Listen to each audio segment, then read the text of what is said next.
एक समय की बात है। एक राज्य में एड्रिक नाम का एक नेक और बहादुर राजा रहा करता था। राजा एड्रिक को डैनियल नाम का एक बेटा था। डैनियल धनुर्विद्या में कुशल था। शिकार करना तो उसे बहुत पसंद था। वो अक्सर अपने दोस्तों के साथ शिकार करने जंगल में जाता था। ऐसे ही एक दिन डैनियल अपने कुछ दोस्तों के साथ शिकार पर गया, लेकिन अचानक जोर की बारिश होने लगी। बादल गरजने लगे। इसीलिए डैनियल और उसके दोस्त बारिश से बचने के लिए अलग अलग दिशाओं में भागने लगे और इसी भागा दौड़ी में डैनियल अपने दोस्तों से अलग हो गया और धीरे धीरे अंधेरा हो जाता है और राजकुमार एक पेड़ के नीचे सो जाता है। अगले दिन सुबह चारों तरफ हरियाली छाई हुई थी। प्रकृति का ये सुंदर रूप देखकर डैनियल अब भूख प्यास भूल गया था। थोड़ी दूरी तय करने के बाद उसे एक घर दिखाई देती है। डैनियल उस घर के पास जाता है, पर अंदर उसे कोई नहीं दिखता। थोड़ा ढूंढने के बाद उसे घर के पीछे एक तालाब दिखाई देता है और उस तालाब के किनारे उसे एक सुंदर परी दिखाई देती है। परी इतनी सुंदर थी कि डैनियल उसकी खूबसूरती में खो गया। परी डैनियल को देखकर मुस्कुराई और वो बोली, आप कौन हैं? क्या आप किसी को ढूंढ रहे हैं? परी की मधुर आवाज सुनकर डैनियल को उससे प्रेम हो जाता है। जी हाँ, नहीं, मतलब मेरा नाम डैनियल है। मैं एक राजकुमार हूँ। मैं इस जंगल में शिकार करने अपने कुछ दोस्तों के साथ आया था। कल रात को तूफान की वजह से हम सब अलग हो गए थे।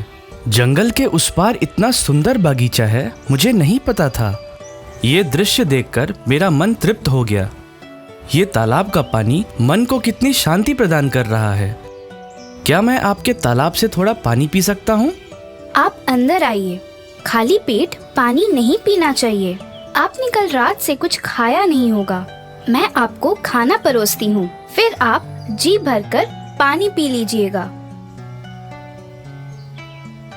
परी डैनियल को खाना खिलाती है। डैनियल को खाना बहुत पसंद आता है। हर दिन महल का खाना खा खा कर डैनियल अब ऊब चुका था। वो परी से पूछता है, तुम परी होकर एक छोटे से घर में रहती हो, ऐसा क्यों? तुम्हारा नाम क्या है? क्या तुम घर में अकेले रहती हो? मेरा नाम फ्लोरा है। मैं अकेले ही रहती हूँ। मुझे मेरे रानी परी ने श्राप दिया है। मैंने तभी खाना बनाना सीखा। क्या आपको खाना पसंद आया? तुम्हारे हाथ का खाना मुझे बहुत पसंद आया। मैं आज रात यहीं रुकना चाहूँगा, अगर तुम अनुमति दो तो। आप राजकुमार हैं। अगर आप मेरे इस छोटे से घर में रहें तो मुझे खुशी ही होगी। फ्लोरा ने उस रात दोनों के लिए खाना बनाया और दोनों ने उसे बड़े आराम से खाया। अगली सुबह डैनियल फ्लोरा से पूछता है, आखिर तुम्हें रानी परी ने श्राप क्यों दिया? 2 महीने पहले की बात है। मैं मेरे दोस्तों के साथ बगीचे में खेल रही थी। उसी समय वहाँ रानी परी आई। मैं उन्हें पहचानती नहीं थी। मुझे लगा कोई हमारे बगीचे में चोरी छिपे घुस आया है, इसीलिए मैंने उनसे बड़े क्रूर तरीके से बात की।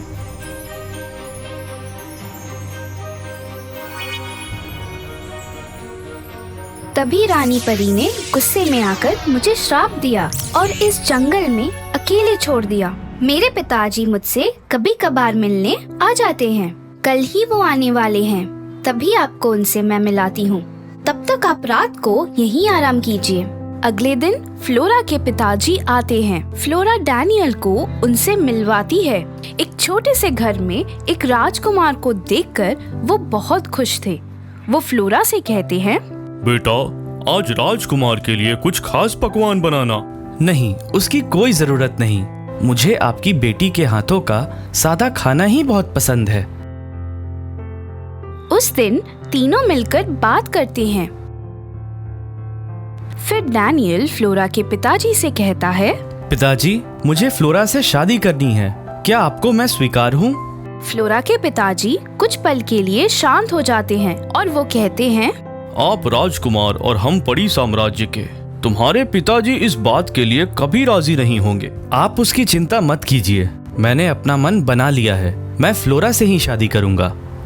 थोड़ी देर बाद फ्लोरा के पिताजी ने उसे ये बात बताई कि फ्लोरा भी डैनियल से प्रेम करने लगी थी। तभी डैनियल वहाँ आता है। तुम्हारे पिताजी ने तो मुझे मंजूरी दे दी है, बस तुम्हारे मन में क्या है वो मुझे जानना है। फ्लोरा भी अपनी मंजूरी दे देती है। वो डैनियल से कहती है, लेकिन मेरी एक शर्त है। मेरा श्राप 2 साल तक मुझे इस जंगल से बाहर जाने नहीं देगा। शादी के बाद आपको मेरे साथ यहीं रहना होगा। मुझे मंजूर है। दोनों की शादी हो जाती है। डैनियल, फ्लोरा और उसके पिताजी तीनों एक साथ एक परिवार में रहने लगते हैं। देखते देखते उनकी शादी को 2 महीने बीत चुके थे। एक दिन जब डैनियल और फ्लोरा तालाब के किनारे अपना वक्त गुजार रहे थे, तभी उनके घर के पास उन्हें 3-4 सैनिक दिखाई दिए। डैनियल ने देखा कि राज्य के सेनापति और प्रधान जी आए हुए थे। प्रधान जी ने डैनियल से कहा, राजकुमार, 2 महीने से राजा रानी आपकी प्रतीक्षा कर रहे हैं। रानी की तबीयत खराब होती जा रही है। इस वजह से महाराज का ध्यान राज्य के कारोबार में नहीं लगता। इसलिए आपको जल्द से जल्द अपने राज्य के लिए वापस चलना होगा। आप पिताजी से कह दें कि मैंने फ्लोरा से शादी कर लिया है और मैं उसके साथ यहीं रहूंगा। आप राज्य वापस जाएं और मेरा ये समाचार उन तक पहुंचाएं। प्रधान जी के बार बार विनती करने पर भी डैनियल उनके साथ राज्य वापस जाने को तैयार नहीं हुआ, पर अपनी माँ की खबर सुनकर वो उनके साथ अपने राज्य लौटने को मान जाता है। फ्लोरा श्राप के कारण डैनियल के साथ उनके राज्य नहीं जा सकती थी, इसीलिए डैनियल ने अपनी हाथ की अंगूठी निकालकर फ्लोरा को अपनी निशानी के तौर पर दे दी और राजकुमार अपने राज्य के लिए निकल पड़ा। 2 महीने बाद राजकुमार के लौटने की वजह से सारी प्रजा खुश थी। पूरे राज्य में त्योहार जैसा माहौल था। राजा रानी को अपने बेटे पे भरोसा था। डैनियल अपने माता पिता की अनुमति के बिना कभी शादी नहीं करेगा। जब डैनियल ने उन्हें फ्लोरा के बारे में बताया तो उन्हें इस बात पर विश्वास ही नहीं हुआ। उन्हें ये रिश्ता मंजूर नहीं था क्योंकि डैनियल ने एक परी से शादी की थी।